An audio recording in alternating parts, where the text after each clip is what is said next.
Bismillahirrahmanirrahim.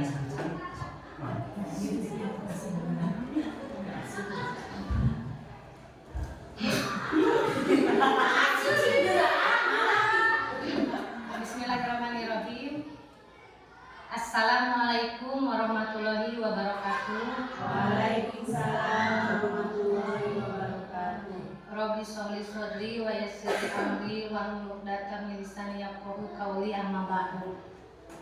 Yang terhormat Bapak Kepala Sekolah SDN 2 Banyurasa dan juga yang saya hormati Ibu dan Bapak Guru SDN 2 Banyurasa, puji syukur marilah kita panjatkan kehadirat Allah Subhanahu wa Ta'ala, yang mana berkat rahmat dan karunia-Nya kita pada hari ini bisa berkumpul di sini untuk melaksanakan diseminasi budaya positif di sekolah. Puji beserta syukur semoga tercurah limpahkan kepada baginda Nabi besar Nabi Muhammad Sallallahu Alaihi Wasallam, yang kita harapkan syafaatnya nanti di yaumil akhir. Amin.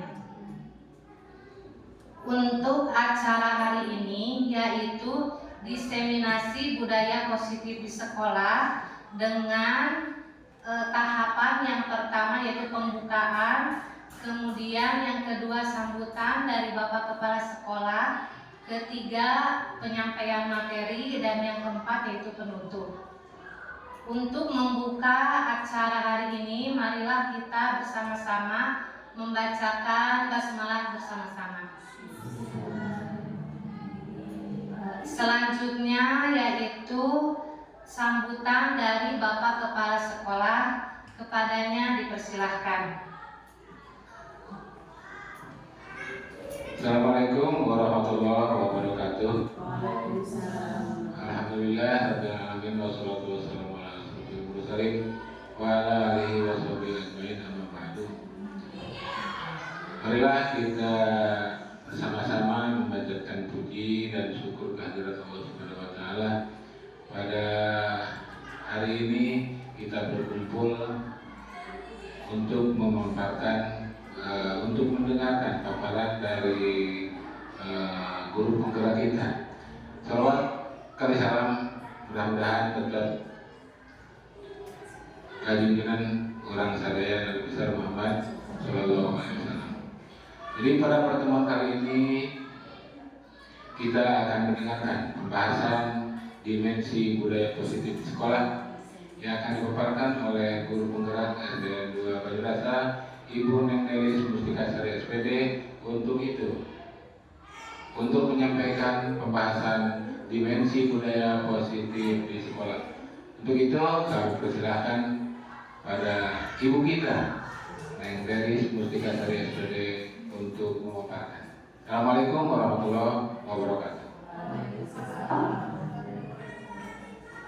Ya baik, terima kasih Bapak atas sambutannya.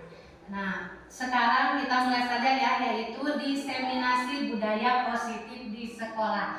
Pada hari ini kita akan membahas 6 topik. Yang pertama, disiplin positif dan nilai-nilai kebajikan universal. Kedua, teori motivasi, hukuman dan penghargaan. Kemudian yang ketiga, keyakinan kelas. Keempat, kebutuhan dasar manusia dan dunia berkualitas. Topik yang kelima, 5 posisi kontrol. Dan topik yang terakhir yaitu segitiga restitusi. Nah, sekarang kita ke topik yang pertama yaitu disiplin. Nah, makna dari si disiplin. Mungkin di sini ada yang menyampaikan apa itu disiplin? Boleh? Siapa, Bu Astri ya? Disiplin adalah perasaan taat atau patuh terhadap aturan yang menjadi tanggung jawab. Seperti itu. Terima kasih Bu. Jadi disiplin adalah taat terhadap aturan. Nah, menurut Ki Hajar Dewantara bahwa untuk menciptakan siswa yang merdeka, maka syarat utamanya harus mempunyai disiplin yang kuat, yaitu disiplin diri yang berasal dari motivasi internal atau dari dalam dirinya, Jika tidak mempunyai motivasi internal, maka diperlukan motivasi eksternal atau dorongan dari orang lain. Nah, sekarang yaitu disiplin positif. Apa yang dimaksud dengan disiplin positif? Kalau disiplin positif itu sebuah penisbatan yang menunjukkan kualitas dan pola dalam menjalankan atau menerapkan sebuah disiplin dan aturan. Nah, di sekolah kita sekarang apakah sudah diterapkan disiplin positif? Sudah ya? Sudah apa belum? Nah, kita sekarang mungkin belum sepenuhnya, tetapi kita sekarang mulai terapkan disiplin positif supaya apa? Apabila di sekolah sudah menerapkan disiplin positif, maka akan terciptanya lingkungan sekolah yang berpihak kepada murid dan lingkungan sekolah yang aman. Nah, kemudian apa tujuannya? Tujuan disiplin positif. Disiplin positif untuk menanamkan motivasi kepada semua siswa kita. Jadi apabila motivasi disiplin sudah tertanam di dalam dirinya, dorongan dari dalam dirinya, maka akan terciptanya aturan atau perilaku siswa itu akan baik tanpa kita suruh. Misalkan dari kesadaran dirinya, yaitu contohnya masuk tepat waktu. Kalau siswa sudah merasakan motivasi dari dalam dirinya, akan dengan sendirinya siswa tepat waktu. Beda dengan kalau dari dorongan dari luar. Misalnya kamu harus masuk ya jam segini. Leha-leha siswa itu karena belum mendapatkan motivasi dari dalam dirinya gitu. Jadi kita sebagai guru harus mendorong, memberikan motivasi kepada siswa agar disiplin positif itu tertanam dalam diri siswa atau peserta didik. Nah, sekarang motivasi perilaku manusia itu ada berapa? Yaitu terdapat 3 motivasi menurut Dian Dozen. Yang pertama yaitu untuk menghindari ketidaknyamanan atau hukuman. Misalnya seperti apa untuk menghindari ketidaknyamanan atau hukuman? Motivasinya? Ada yang menyampaikan? Nah, jadi misalkan di kelas siswa tidak menulis, misalkan begini, Bu, kalau saya tidak menulis akan bagaimana? Nah, kata Bu Guru, kalau kamu tidak menulis nanti kamu keliling lapangan. Nah, jadi motivasi itu datangnya dari ketidaknyamanan atau hukuman. Kalau begitu saya harus menulis biar tidak dihukum. Nah, itu motivasinya dari hukuman atau ketidaknyamanan. Kemudian kalau yang kedua, motivasi perilaku manusia itu untuk mendapatkan imbalan atau penghargaan dari orang lain. Contohnya, seseorang berperilaku untuk mendapat pujian, hadiah atau imbalan dari orang lain yang menurut mereka penting dan mereka letakkan dalam dunia berkelas mereka. Contohnya seperti apa untuk mendapatkan imbalan atau penghargaan? Ujian. Nabi macana badai ngerjakeun teh ieu soalnya ingin mendapatkan pujian dari teman-teman yang lainnya. Itu masih eksternal atau internal? Eksternal ya, jadi masih dari dorongan orang lain dari luar, belum dari dalam dirinya karena ingin mendapat pujian misalkan dari teman sekelasnya. Jadi mengerjakan tugas itu saya ingin mendapatkan pujian, misalnya wah kamu pintar. Nah, itu masih termasuk motivasinya eksternal. Dan yang ketiga yaitu untuk menjadi orang yang mereka inginkan dan menghargai diri sendiri dengan nilai-nilai yang mereka percaya. Nah, motivasi ini orang tersebut melakukan sesuatu karena nilai-nilai yang mereka yakini dan hargai. Motivasi ini akan membuat orang mempunyai disiplin positif karena motivasinya bersifat internal. Nah, silakan siapa yang mau memberikan contoh motivasinya datang dari dalam dirinya. Misalkan di sekolah. Boleh? Yang ketiga, Misalkan dia meyakini kalau misalkan ingin menjadi anak yang pintar harus rajin belajar. ya betul. Nah betul ya. Jadi saya yakin kalau saya ingin misalkan mendapat peringkat 1, saya harus rajin belajar. Dia sudah memotivasi dirinya atau datang dari dalam dirinya motivasi tersebut sehingga menimbulkan nilai-nilai yang ia percaya gitu. Jadi peserta didik tersebut berlatih atau belajar dengan giat. Kemudian yang ketiga yaitu disiplin kelas, keyakinan kelas. Nah, sudah semuanya membuat keyakinan kelas di kelasnya masing-masing? Ya, semacam kesepakatan kelas. Nah, apa bedanya aturan atau tata tertib dengan keyakinan kelas? Mungkin ada yang menyampaikan aturan? Ya, jadi kalau aturan itu dibuatnya secara sepihak. Misalkan tata tertib sekolah SDN 2 Banyurasa, yang membuat siapa? Guru sekolah. Atau misalkan tata tertib kelas 2, aturan kelas 2, berarti yang membuatnya itu sepihak, yaitu hanya bapak atau ibu gurunya saja. Berbeda dengan keyakinan kelas. Keyakinan merupakan nilai-nilai kebaikan atau prinsip-prinsip yang disepakati secara universal. Orang akan lebih semangat atau tergerak untuk melaksanakan keyakinannya daripada hanya mengikuti aturan. Contohnya, misalkan saya sudah membuat keyakinan kelas di kelas 2. Nah, kita berikan kesempatan kepada anak-anak mimpi atau keinginan kelas seperti apa yang mereka inginkan. Misalkan begini, anak-anak, hari ini kita akan membuat keyakinan kelas. Keyakinan kelas ini kita diskusikan bersama-sama. Jadi setiap anak itu memberikan dulu apa yang ingin mereka inginkan. Misalkan datang tepat waktu atau masuk pukul 7.15, saling menghormati, saling menghargai. Nah, semua anak-anak itu membuat terlebih dahulu, kemudian kita kumpulkan.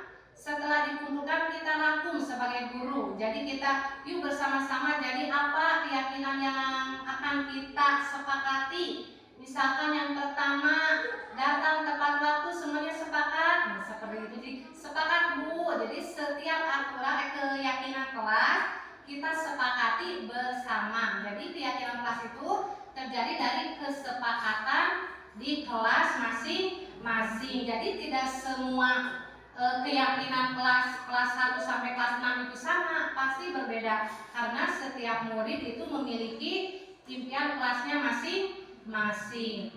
Nah, sekarang ada pertanyaan pemantik. Ibu Ambar, guru wali kelas 2A di SD Pelita Hati, sedang bingung menghadapi ulah salah satu murid di kelasnya, yaitu Doni. Beberapa anak di kelas 2A telah datang padanya dan mengeluhkan Doni yang seringkali meminta bekal makan siang mereka dengan paksa. Jika Anda menghadapi situasi seperti Ibu Ambar, apa yang akan Anda lakukan? Boleh siapa jika kita sebagai Ibu Ambar, mungkin ada yang menyampaikan apa yang akan kita lakukan terhadap murid yang suka memaksa meminta makanan temannya. Boleh.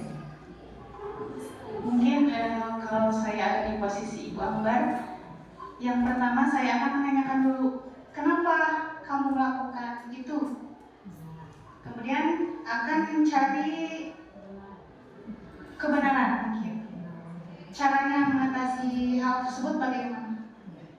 Ya, betul sekali. Jadi kita itu akan menanyakan terlebih dahulu ya. Jadi jangan langsung kita itu menjudge atau menghukum kamu mah. Nah, jangan gitu, kita tanyakan terlebih dahulu. Nah, di sini kita akan membahas 5 kebutuhan dasar manusia. Yang pertama, bertahan hidup, kemudian penguasaan, kasih sayang dan rasa diterima, kebebasan dan kesenangan.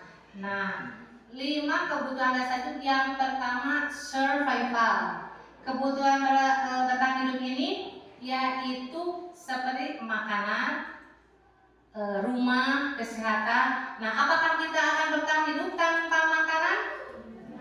Tidak ya. Jadi ini merupakan dasar yang kita butuhkan. Jadi kebutuhan seperti kesehatan, rumah dan makanan semua manusia pasti memerlukan.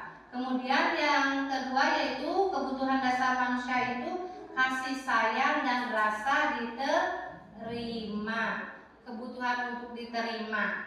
Nah, ini meliputi kebutuhan akan hubungan dan koneksi sosial, kebutuhan untuk memberi dan menerima kasih sayang, dan kebutuhan untuk merasa menjadi bagian dari suatu kelompok. Kebutuhan ini juga meliputi keinginan untuk tetap terhubung dengan orang lain seperti teman, keluarga, pasangan hidup, teman kerja, binatang peliharaan, dan kelompok di mana kita tergabung. Nah, jadi ada tidak di kelas kita anak yang sering ingin diperhatikan, misalkan melakukan tindakan-tindakan yang lain, misalkan duduk mengerjakan ini mah kesana kemari. Nah, caper ya. Nah, sebetulnya itu siswa menunjukkan rasa ingin diterima keberadaannya. Jadi nih saya ada di sini. Nah, jadi rasa ingin diterima oleh teman-temannya, oleh gurunya, sehingga ia melakukan hal-hal yang mencuri perhatian seperti itu ya. Jadi si siswa tersebut itu merasakan kebutuhan rasa diterimanya di sini. Jadi untuk diterima oleh teman-temannya, ingin keberadaannya itu diakui. Nah, kemudian yang ketiga kebutuhan dasar manusia itu yaitu power atau penguasaan. Kebutuhan ini berhubungan dengan kekuatan untuk mencapai sesuatu, menjadi kompeten, menjadi terampil, diakui atas prestasi dan keterampilan kita, didengarkan, dan memiliki rasa harga diri. Nah, kebutuhan ini meliputi keinginan untuk dianggap berharga, bisa membuat perbedaan, bisa membuat pencapaian, kompeten, diakui, dihormati. Ini meliputi self esteem dan keinginan untuk meninggalkan pengaruh. Nah, ini juga dasar kebutuhan anak di kelas, yaitu sama, ingin dianggap berharga. Jadi si siswa itu, saya di kelas memiliki peran penting ya gitu. Jadi si siswa itu akan penguasaannya itu ingin diakui gitu, memiliki rasa harga diri. Jadi harga diri mereka ingin diakui atas keberhasilannya. Nah, yang keempat yaitu kebutuhan manusia itu kebebasan. Setiap orang pasti ingin memiliki rasa kebebasan yang tinggi akan pilihannya. Nah, seperti anak-anak pasti ingin merasa bebas. Dalam contohnya yaitu mereka perlu banyak bergerak di kelas, suka mencoba-coba, tidak terlalu terpengaruh oleh orang lain, dan senang mencoba hal yang baru dan menarik. Pasti anak-anak memiliki kebutuhan akan kebebasan. Mereka tidak ingin dikekang, ingin melakukan yang mereka lakukan. Pasti semua orang memiliki rasa itu. Tetapi kita sebagai guru jangan terlalu, memberikan kebebasan yang kita kontrol juga gitu. Jadi jangan dibiarkan begitu saja. Kita sebagai pendidik harus tetap menjadi kontrol, memonitor juga dalam tindakan-tindakan peserta didik kita di dalam kelas. Dan yang terakhir yaitu 5 kebutuhan manusia, yaitu kesenangan. Kita perlu kesenangan. Kita juga manusia yang perlu kesenangan. Guru maupun murid pasti memiliki ingin rasa kesenangan itu ada. Nah, kalau peserta didik kebutuhannya itu untuk mencari kesenangan bermain dan tertawa. Siswa dengan kebutuhan kesenangan yang tinggi biasanya akan menikmati apa yang dilakukan, konsentrasi melakukan hal yang disenangi, suka permainan, suka mengoleksi barang, dan suka lucu atau bergurau. Nah, jadi anak-anak juga mereka membutuhkan rasa kesenangan yang tinggi ya dalam melakukan sesuatu. Biasanya kalau anak-anak melakukan yang mereka senangi pasti hasilnya bagus, optimal, maksimal. Karena mereka itu menyenangi, rasa keinginan mereka itu terpenuhi. Nah, sekarang yaitu topik yang berikutnya 5 posisi kontrol.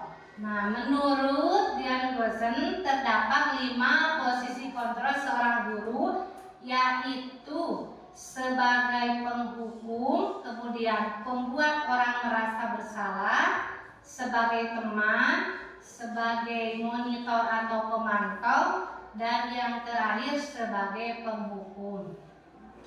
Nah, sebelumnya mari kita menyimak video 5 posisi kontrol. Nanti kita akan bisa membedakan, kita akan bisa menilai diri kita itu sebagai apa, sebagai penghukum atau sebagai teman atau sebagai manajer. Nah, di sini ada 5 kasus yang akan memberikan apa itu posisi kontrol sebagai manajer dan lain sebagainya. Mari kita simak terlebih dahulu.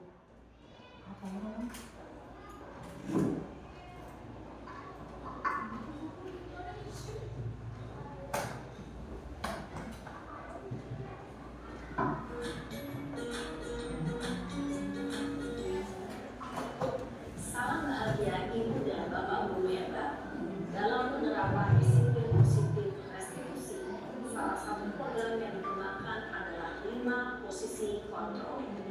5 posisi kontrol dalam restitusi adalah proses perjalanan seorang pendidik agar dapat mengenali dirinya. Pada video kali ini, kita akan membahas tentang 5 posisi kontrol yang dikembangkan oleh Dian Gosen dan contoh penerapannya.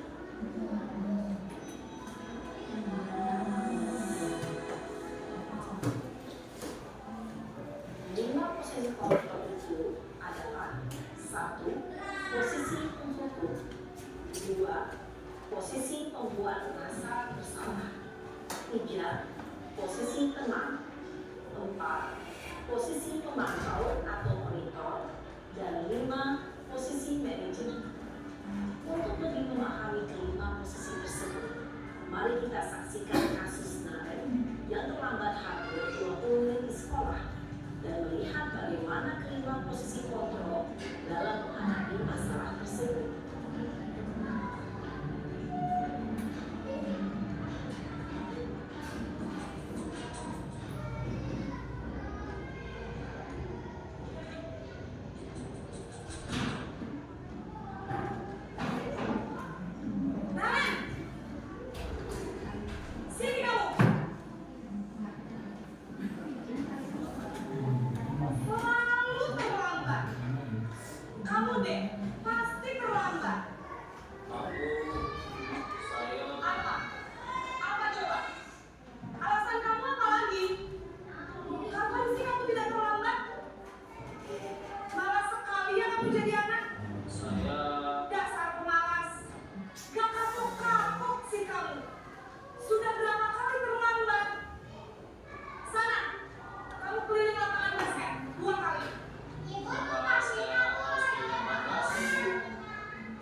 bisa berupa fisik maupun psikis. Ibu dan bapak guru hebat, dampak yang terjadi pada murid ketika guru berada pada posisi tertentu adalah murid cenderung akan memberontak, bahkan menyimpan dendam.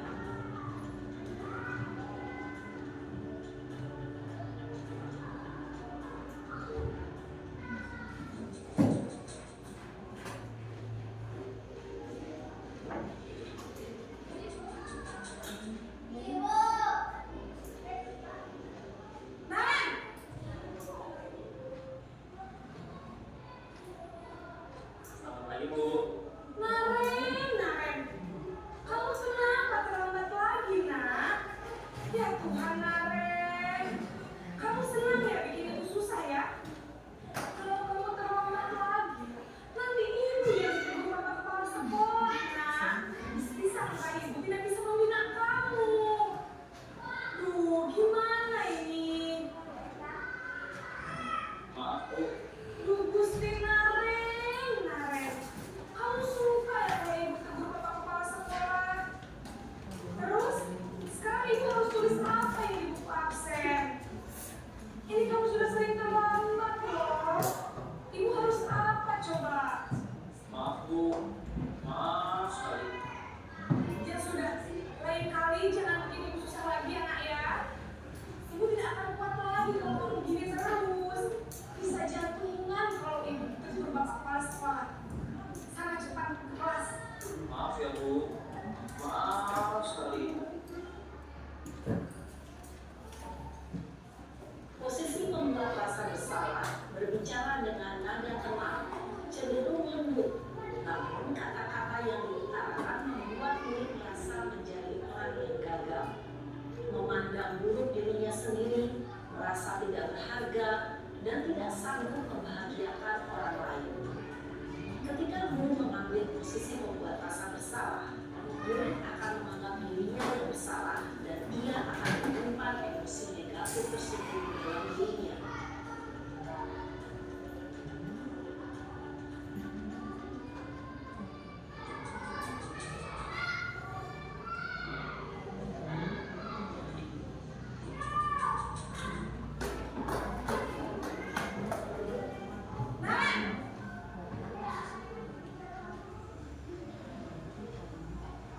Selamat pagi, Bu.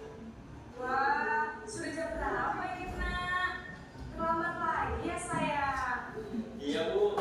Habis ibu saya lupa bawakan saya, Bu. Kamu malah menyalahkan ibu kamu. Kamu bukannya anak yang larinya paling kencang. Kok terlambat sih? Iya, Bu. Saya memang terlambat banget tadi. Jadi, biarpun saya lari kencang, tetap gak kekejar, Bu. Ya sudah sana, nanti lain kali larinya lebih kencang lagi ya. Biar gak terlambat lagi. Bikin seneng ibu, demi ibu. Bisa kan?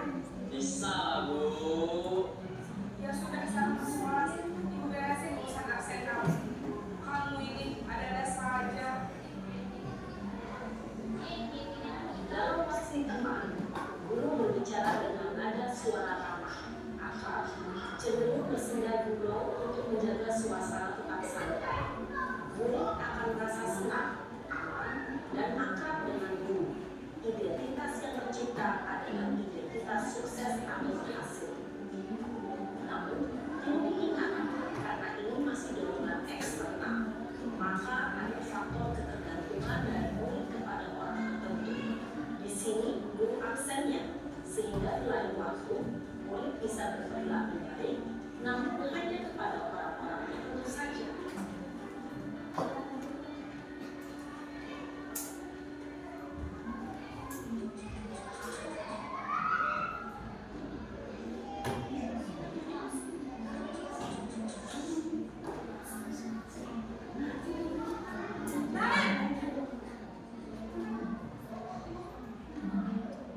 Selamat pagi, Bu. Naren, apa peraturan sekolah kita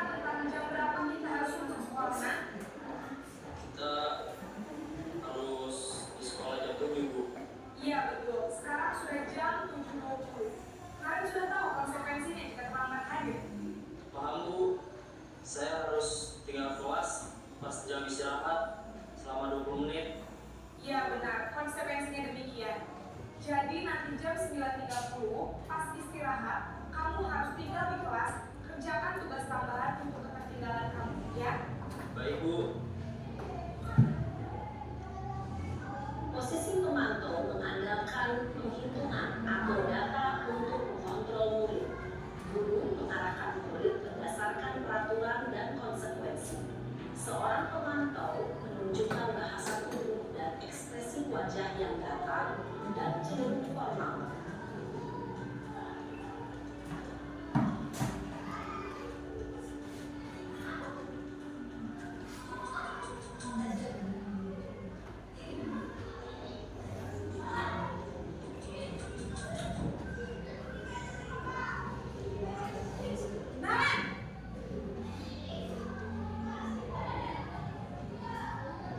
Aduh, Bu. Selamat pagi, Naren. Maaf, Bu. Saya terlambat. Iya, sekolah masuknya jam 7, sekarang sudah jam 7.20. Jadi sekarang bagaimana ya, Naren? Maaf, Bu. Saya lupa alarm saya semalam. Baiklah, menurut kamu, keyakinan sekolah yang mana yang perlu kamu tingkatkan? Menghargai diri sendiri dan orang lain mungkin ya, Bu. Setuju. Jadi, apakah Naren meyakini prinsip saling menghormati tersebut? Iya, Bu. Saya meyakininya. Apakah Naren bersedia memperbaiki masalah keterlambatan ini? Bersedia, Bu. Bagaimana kamu akan memperbaiki masalah keterlambatan ini? Saya akan coba untuk tidak lupa menyetel alarm saya, Bu. Baik, kalau Naren mau menyetel alarm di rumah, ada orang yang kira-kira bisa bantu mengingatkan dia? Ada, Bu. Kakak saya, Kak Emma. Ada lagi selain Kak Emma?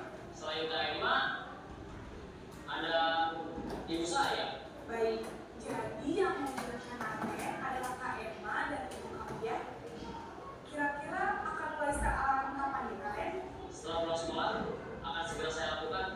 Baik, jadi Naren akan setel alarm untuk bangun besok pagi dan akan diingatkan oleh kakak dan ibu dan Naren ya. Ada lagi yang mungkin perlu dilakukan Naren agar tidak terlambat bangun lagi. Tidak ada, Bu.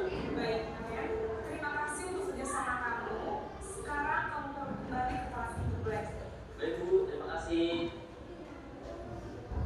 Posisi manajer adalah posisi kontrol yang disarankan untuk membimbing murid memiliki sikap disiplin yang positif, yaitu murid yang mandiri, bertanggung jawab, dan dapat memecahkan masalah. Tujuan dari posisi ini adalah agar murid dapat berefleksi atas tindakannya. Guru akan dengan tulus memberikan pertanyaan-pertanyaan bermakna, sehingga membuat murid dapat belajar dari kesalahannya dan mencari sebuah solusi untuk menyelesaikannya. Ibu dan Bapak Guru hebat, setelah mengamati adegan kelima posisi kontrol tadi, kira-kira posisi mana yang paling ideal? Posisi mana yang dapat menunjang motivasi intrinsik murid? Ya, tentu posisi manajer. Posisi ini memang posisi ideal yang ingin dituju setiap pendidik. Pada posisi inilah, guru dapat menggunakan disiplin positif dan pihak pada murid yang memerdekakan murid. Perjalanan seorang pendidik tentunya tidak mudah untuk sampai pada posisi seorang manajer. Namun, tujuan kita pasti, yaitu menciptakan murid-murid yang mandiri, merdeka, dan bertanggung jawab. Semoga penggambaran 5 posisi kontrol yang telah diperlihatkan ini dapat menjadi ajang refleksi bagi kita semua agar dapat terus mengasah dan menerapkan disiplin positif yang memerdekakan murid. Mari terus berlatih dan bersemangat. Selamat. Nah, jadi bagaimana setelah menyimak 5 posisi kontrol? Jadi yang paling ideal itu kita harus sebagai apa? Manajer. Apakah kita sudah menjadi seorang manajer? Pasti ya. Tapi pasti kita semua pernah melakukan yang kelimanya. Misalkan kita posisinya sebagai teman pasti, apalagi guru kelas 1 yang pasti lemah lembut gitu.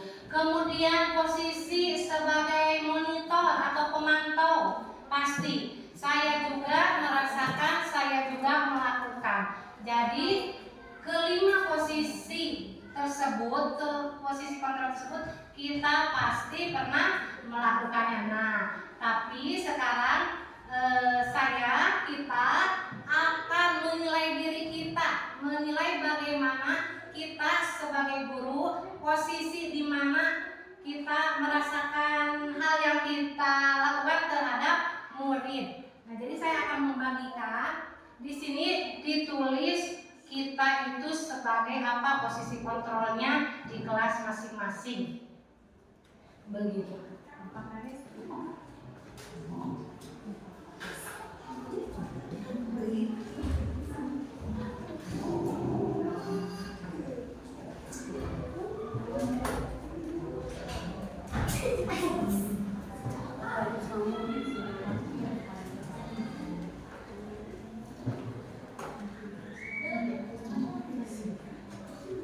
Nah, jadi kita tulis, kita menilai diri kita masing-masing, pribadi kita, posisi kontrol kita itu seperti apa di kelas terhadap peserta didik.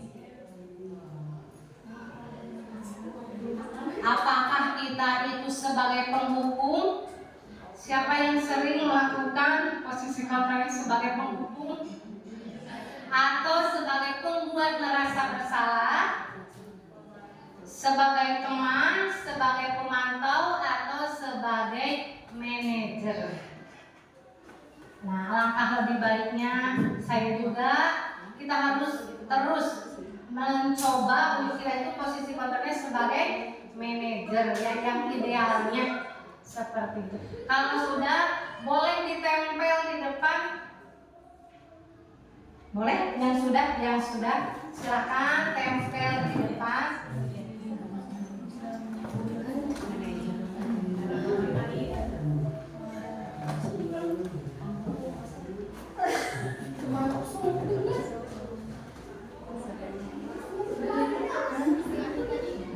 Siapa yang sudah?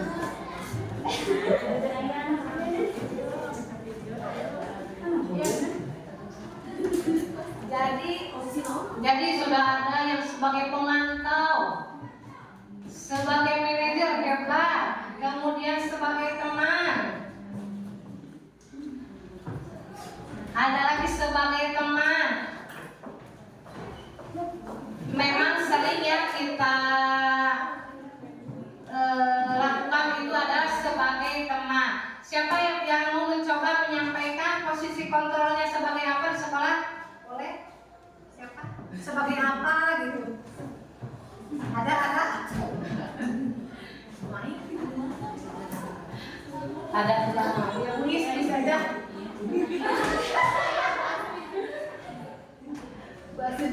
Ya baiklah. Jadi di sini pembuat merasa bersalah teman.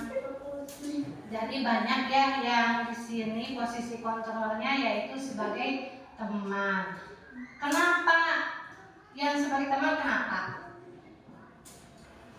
Karena kita ingin melakukan merasa dekat ya bersama anak-anak. Jadi mungkin anak-anak tidak takut terhadap kita, itu juga betul.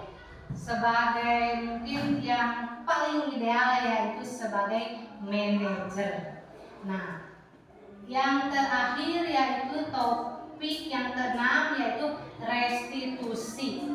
Nah, menurut dosen, restitusi merupakan proses menciptakan posisi bagi siswa untuk memperbaiki kesalahan mereka sehingga mereka bisa kembali pada kelompoknya dengan karakter yang lebih kuat. Restitusi dapat membantu siswa menjadi lebih mempunyai tujuan, disiplin positif, dan memulihkan dirinya ketika berbuat kesalahan. Restitusi ini menguntungkan korban dan si pembuat salah, yaitu win-win solution. Nah, dari segitiga restitusi, yang pertama apa? Menstabilkan identitas. Kemudian yang kedua, validasi tindakan yang salah. Dan yang ketiga, menanyakan keyakinan. Nah, jadi saya kemarin mendapatkan kasus di kelas, saya gunakan segitiga restitusi. Contohnya, ada murid saya yang sedang melaksanakan ulangan, yaitu mencontek hasil teman sebangkunya. Nah, saya gunakan segitiga restitusi. Yang pertama yaitu menstabilkan identitas. Dengan apa terhadap anak tersebut? Nah, kita jangan, misalkan anak melakukan kesalahan, kita jangan langsung menyalahkan. Kita gunakan dulu segitiga restitusi, yaitu yang pertama menstabilkan identitas. Misalnya, yaitu kita berkata kepada siswa tersebut, setiap orang pasti pernah melakukan kesalahan, termasuk ibu. Ibu dulu juga pernah melakukan kesalahan. Nah, namun di sini kita mencari solusi apa yang harus kita lakukan agar tindakan siswa tersebut tidak terulang kembali. Nah, setelah menanyakan itu, kemudian kita berlanjut ke validasi tindakan yang salah. Dengan apa? Dengan bertanya, misalkan, kenapa kamu tadi melakukan hal seperti itu? Kenapa kamu tadi mencontek? Jadi kita tanya, kita gali apa alasan siswa tersebut mencontek. Nah, setelah siswa tersebut memberikan alasannya kenapa mencontek, kemudian kita ke yang ketiga, yaitu menanyakan keyakinan. Jadi kita bertanya, apakah yang kamu lakukan itu sesuai dengan nilai-nilai keyakinan yang sudah disepakati misalkan. Nah, nanti anak akan menjawab, tidak Bu. Nah, kenapa tidak? Nilai apa yang tidak sesuai? Misalnya kejujuran, nah seperti itu, atau tanggung jawab karena siswa tersebut tidak melakukan tugasnya. Setelah itu guru dan murid mencari solusi yang terbaik, yaitu agar tidak melakukan kesalahan seperti tersebut. Nah, jadi itulah segitiga restitusi. Apakah sudah melaksanakan segitiga restitusi? Kalau kita mendapatkan anak yang misalkan tidak mengerjakan PR, apa yang dilakukan ibu bapak guru? Langsung, kamu tidak mengerjakan PR, ke depan. Kenapa kamu tidak mengerjakan PR? Nah, seharusnya kita gunakan dulu ya segitiga restitusi dari kasus-kasus di kelas yang kita hadapi. Kemudian, nah, ciri-ciri dari restitusi yaitu yang pertama, restitusi itu bukan pada masa kesalahan, tetapi untuk belajar dari kesalahan. Nah, jadi kita terhadap anak, jadi si anak itu, oh iya, kalau saya melakukan kesalahan ini, dia nanti akan tahu apa yang harus dia lakukan dan tidak akan mengulanginya lagi. Kemudian yang kedua, restitusi itu memperbaiki hubungan antara murid dengan guru. Nah, jadi mageheur si budak teh di sisilan kubu guru nate, jadi akan memperbaiki hubungan itu. Kemudian yang ketiga, restitusi adalah tawaran bukan paksaan. Jadi tadi nilai-nilai apa yang melanggar dari keyakinan kelas, nah kita tawarkan solusinya. Jangan dipaksa, kamu mah harus begini, harusnya harus begitu, tidak. Jadi si anak yang akan nanti Bu, saya akan lebih belajar lagi, si anak yang akan memberikan solusinya. Jadi anak tersebut akan memberikan tindakan-tindakan yang akan dia lakukan. Kemudian yang keempat yaitu restitusi menuntun untuk melihat ke dalam diri. Jadi melihat dirinya apa kesalahannya. Kemudian yang kelima, restitusi mencari kebutuhan dasar yang mendasari tindakan. Jadi apa? Kedua, kita harus menanyakan dulu alasan-alasan apa kenapa siswa tersebut melakukan itu. Dan yang terakhir yaitu restitusi ini adalah cara yang terbaik, fokus pada karakter. Restitusi juga menguatkan dan untuk mengembalikan siswa yang berbuat salah pada kelompoknya. Misalkan kasus yang lain, anak sering membuli teman sekelasnya. Nah, kita gunakan segitiga restitusi tersebut. Nanti agar anak kembali kepada kelompoknya, mau dikucilkan gitu kan, mau sareta eta mah tukang ngabuli. Nah, kita harus bimbing anak tersebut agar tidak melakukan kesalahannya lagi. Nah, mungkin hari ini diseminasi disiplin positif di sekolah, khususnya SDN 2 Banyurasa, dicukupkan sekian. Semoga apa yang saya sampaikan itu dapat bermanfaat, sedikit banyaknya dapat memberikan ilmu atau pencerahan bagi kita sebagai pendidik. Dan kita harapkan pendidikan di Indonesia lebih baik lagi dan terus berkembang. Terima kasih atas kehadirannya dan mohon maaf apabila terdapat salah kata atau ucapan saya. Wassalamualaikum warahmatullahi wabarakatuh. Waalaikumsalam warahmatullahi wabarakatuh.